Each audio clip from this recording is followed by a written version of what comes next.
Hello friends, आप सभी को अपने यूट्यूब चैनल एसको सिंह इजाजत में स्वागत है। आज हम इस वीडियो में रेलवे एनटीपीसी एग्जाम जो कि 13 जून थर्ड शिफ्ट का पूर्ण हो चुका है, तो चलिए इसके सभी क्वेश्चनों को हम लोग देख लेते हैं। उससे पहले यदि आप मेरे चैनल पर न्यू है तो आप लोग चैनल को सब्सक्राइब अवश्य कर ले, क्योंकि जब भी मैं इस वीडियो ना आप लोग को तुरंत से मिल जाए। तो अगर क्वेश्चन पूछा गया था, बाल गंगाधर तिलक ने मराठा समाचार पत्र किस भाषा में प्रकाशित किए थे? अंग्रेजी भाषा में प्रकाशित किए थे, तो आप लोग का इसका अंग्रेजी भाषा करेक्ट आंसर हो जाएगा। और यहाँ पे एक केसरी नामक समाचार पत्र भी जो कि शुरू किए थे, ये मराठी भाषा में शुरू किए थे, ये भी आप लोग ध्यान रखिएगा। यहाँ पे अगला क्वेश्चन पूछा गया था, समकालीन कर्नाटक संगीत में मिलकर्ता यानी मूल राग कितने होते हैं?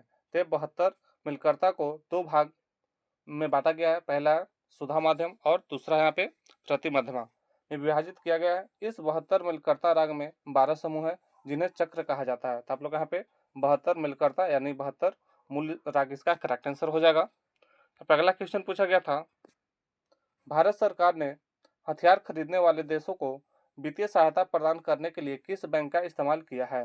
तो रूस से हथियार के मामले में भारत सरकार ने एक्सपोर्ट इंपोर्ट बैंक यानी एक्सिम बैंक के माध्यम से छूट यानी सस्ता और लंबी अवधि का कर्ज देने का फैसला लिया है, क्योंकि इसका अधिकांश भारतीय बैंक ऐसे सौदे के लिए लेन देन के हिचकिचाते हैं। तो आप लोग यहाँ पे एक्सिस बैंक इसका करेक्ट आंसर हो जाएगा। अगला क्वेश्चन पूछा गया था, अहमद सरहिंद ने किस वंश के शासक को मोहम्मद साहब का वंश बताया था? तो अहमद सरहिंद ने मुगल वंश के शासकों को मोहम्मद साहब का वंशज यानी सैयद या पैगंबर मोहम्मद के वंशज से बताया था। उन्होंने मुगल सम्राट के शासन के इस्लामी परंपरा से जोड़ने के लिए यह दाव किया था। तो आप लोग यहाँ पे मुगल वंश करेक्ट आंसर हो जाएगा। अगला क्वेश्चन पूछा गया था, राष्ट्रीय तकनीकी वस्त्र मिशन यानी एनटीटीएम का मुख्य उद्देश्य क्या है? तो राष्ट्रीय तकनीक वस्त्र मिशन यानी एनटीटीएम का मुख्य उद्देश्य भारत को तकनीकी वस्त्रों के क्षेत्र में वैश्विक नेता बनाना है। यह मिशन तकनीकी वस्त्रों के उद्यान के लिए बेहतर माहौल बनाने और इस क्षेत्र में भारत की स्थिति को मजबूत करने के लिए इसे बनाया गया है। तीन में से आप लोग का जो ऑप्शन दिया गया होगा उसके अनुसार सही आंसर हो जाएगा।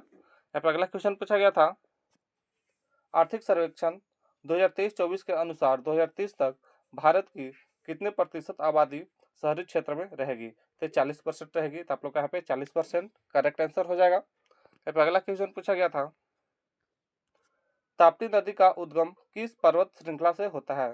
तो सतपुड़ा पर्वत श्रृंखला से होता है। तो आप लोग का सतपुड़ा पर्वत श्रृंखला करेक्ट आंसर हो जाएगा, जो मध्य प्रदेश के जैतूल जिले के मुल्ताई स्थान पर स्थित है।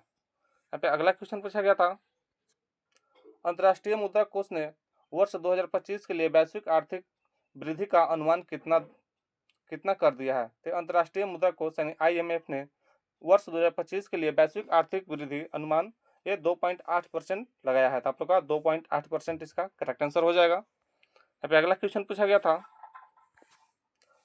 भारत सरकार राष्ट्रीय और अंतर्राष्ट्रीय स्तर पर निर्यात यानी एक्सपोर्ट के दावा देने के लिए कृषि क्षेत्र में कौन सा कार्यक्रम शुरू किया है? तो भारत सरकार ने राष्ट्रीय और अंतर्राष्ट्रीय स्तर पर कृषि निर्यात को बढ़ावा देने के लिए प्रमुख यहाँ पे कई कार्यक्रमों की नीतियां शुरू की हैं। तो चलिए देख लेते हैं यहाँ से कितने किए हैं। यहाँ पे पहला है कृषि निर्यात नीति जो कि 2018 था।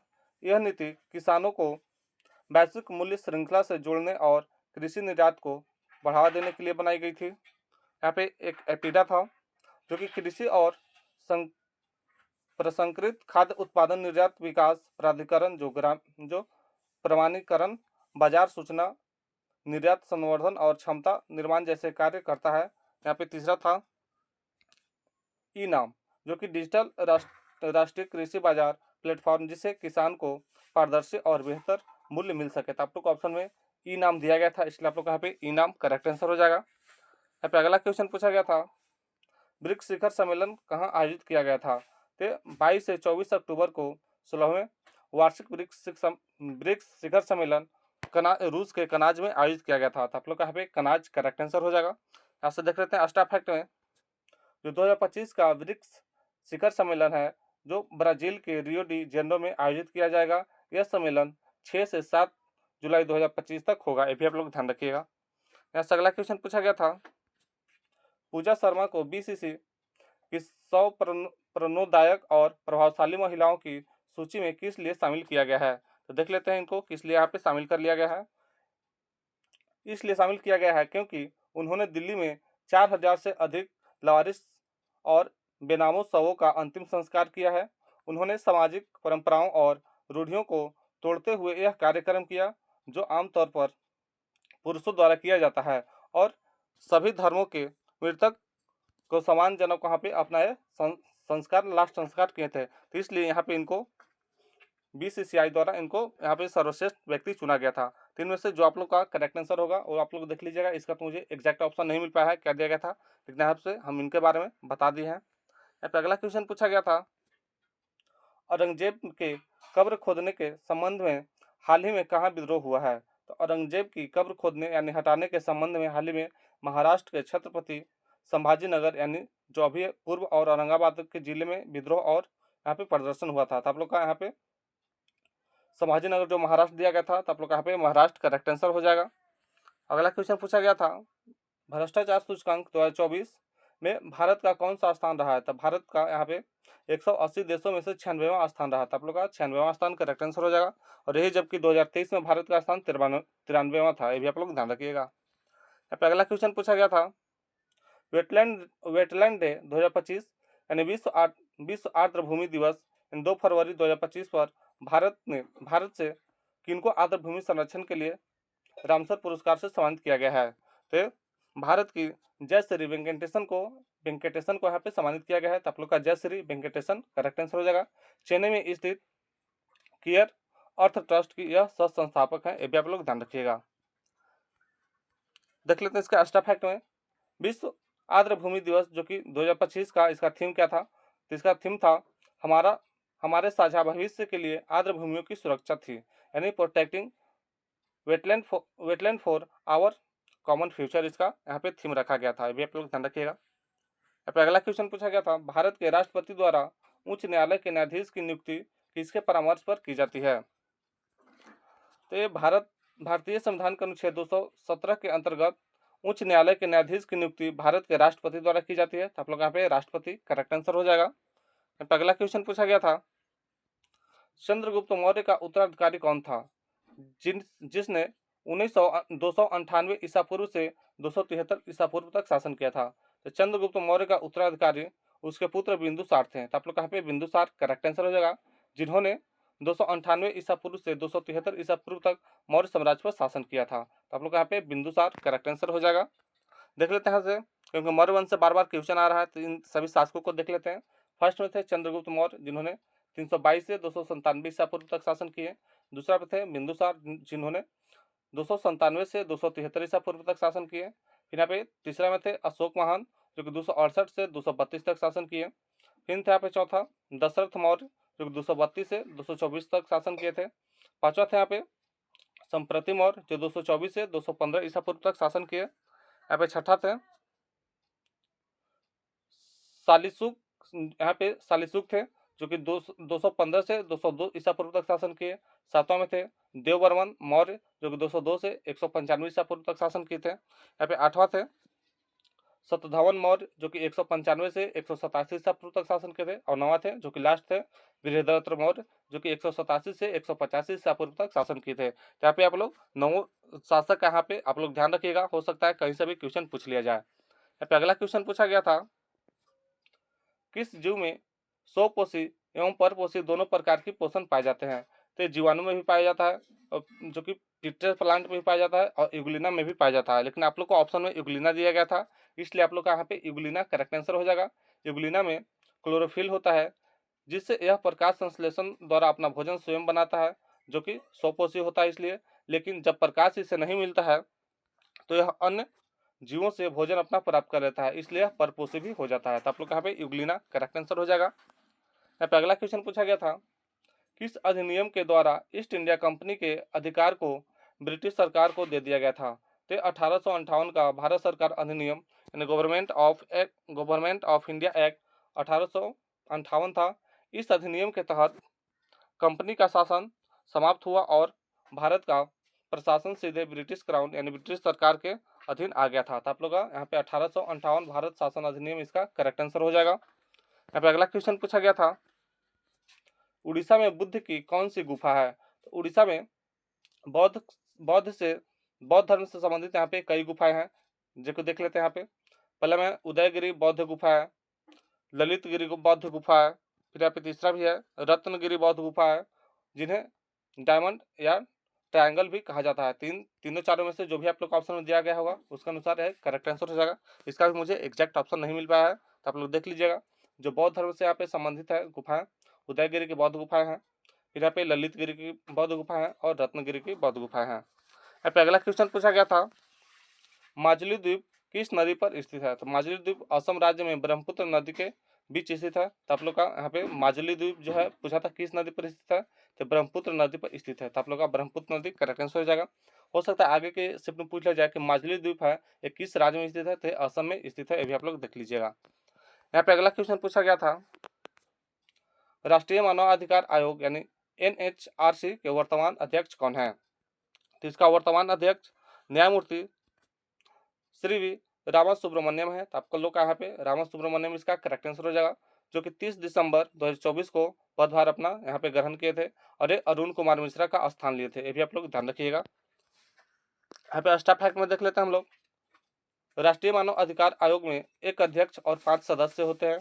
आयोग के सदस्य और अध्यक्ष दोनों 3 वर्ष या 70 वर्ष की आयु तक जो भी पहले हो वो अपने पद पर बने रहते हैं। ये भी आप लोग ध्यान रखिएगा। यहाँ पे अगला क्वेश्चन पूछा गया था, उड़ीसा में 24 तीर्थकों से संबंधित कौन सा शिलालेख है? तो उड़ीसा में उदयगिरी और खंडगिरी गुफा में पाया गया हाथी गुफा शिलालेख जैन धर्म के 24 तीर्थकों से संबंधित है। तो आप लोग यहाँ पे हाथी गुफा अभिलेख करेक्ट आंसर हो जाएगा। अगला क्वेश्चन पूछा गया था, MS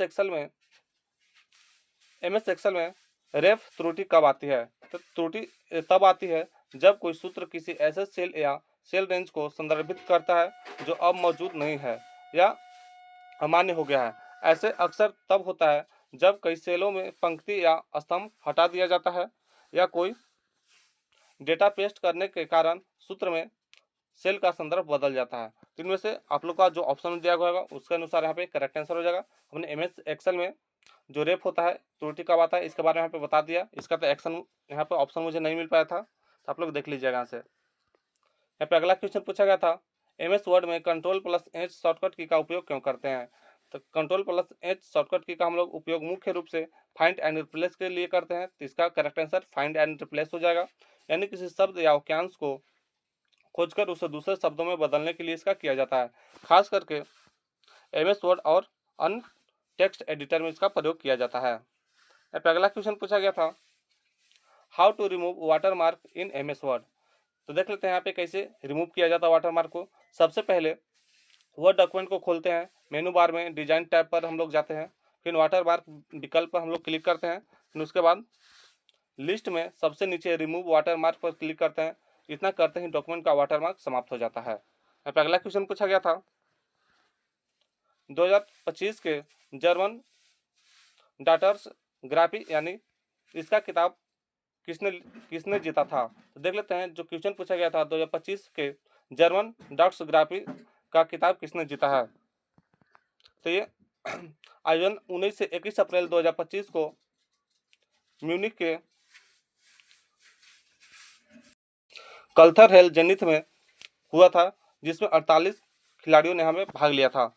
इस बार माइकल वैन गेवर ने फाइनल में जियान वान विन को 8-5 से यहाँ पे उनको हरा दिया था और यह चौथी बार खिताब जीत लिया था। तो आप लोगों का इसका करेक्ट आंसर माइकल वैन हो जाएगा, क्योंकि माइकल वैन ने ही एक किताब को जीत लिए थे। यहाँ पे अगला क्वेश्चन पूछा गया था, निम्नलिखित में से कौन भारत में नागरिकता प्राप्त करने का तरीका नहीं है? तो यहाँ पे भारत में नागरिकता प्राप्त करने का 5 तरीका है, तो 5 तरीका को देख लेते हैं। पहला यहाँ पे जन्म से, दूसरा है वंशानुक्रमण द्वारा, तीसरा पंजीकरण द्वारा, चौथा है देशीयकरण द्वारा और पांचवा है भारत में किसी क्षेत्र के समकालीन भूमि का विस्तार करके द्वारा। तो इन चारों में से 3 तो दिया गया होगा लेकिन एक नहीं दिया गया होगा, तो आप लोग का सही आंसर हो जाएगा। यहाँ पे अगला क्वेश्चन पूछा गया था, जो कि 74वां संविधान संशोधन किससे संबंधित है? तो 74वां संविधान संशोधन से पूछा गया था। तो देख लेते हैं किससे संबंधित है। तो 74वां संविधान संशोधन शहरी स्थानीय निकायों यानी नगर पालिकाओं से संबंधित है। इसका उद्देश्य नगर पालिकाओं को संवैधानिक दर्जा देना, शहरी क्षेत्र में सत्ता एवं विकेंद्रीकरण करना और उन्हें 12वीं अनुसूची में सूचीबद्ध 18 कार्यों के लिए अधिकार और उत्तरदायित्व सौंपना होता है। तो इसका नगर पालिका करेक्ट आंसर हो जाएगा। जो 74वां संविधान संशोधन है नगर पालिका से संबंधित है। यहाँ पे अगला क्वेश्चन पूछा गया था, न्यायिक समीक्षा का अर्थ क्या होता है। तो यहाँ पे न्यायिक समीक्षा का अर्थ बता देते हैं हम लोग। यहाँ पे क्या होता है, न्यायिक समीक्षा का अर्थ है न्यायपालिका की वह शक्ति जिसके द्वारा विधायिका यानी संसद या विधानसभा द्वारा बनाए गए कानून और कार्यपालिका सरकार के आदेशों के संवैधानिक की जांच करती है। यदि कोई कानून या आदेश संविधान के विरुद्ध पाया जाता है तो न्यायालय उसे अमान्य घोषित कर सकता है। तो इसका हमें ऑप्शन तो नहीं मिल पाया, लेकिन यहाँ पे जो पूछा गया था क्वेश्चन, न्यायिक समीक्षा का अर्थ क्या होता है, तो यहाँ पे न्यायिक समीक्षा का अर्थ हमने बता दिया है। तो आप लोग देख लीजिएगा इसमें से क्या आप लोग को ऑप्शन दिया गया था। तो आज हमें दोस्तों के द्वारा इतना ही प्रश्न मिल पाया। अगर मेरा वीडियो अच्छा लगा हो तो आप लोग वीडियो को एक लाइक अवश्य कर दीजिएगा और मेरे चैनल पर नहीं है तो चैनल को भी सब्सक्राइब अवश्य कर लीजिएगा। तब तक मिलते हैं नेक्स्ट वीडियो में।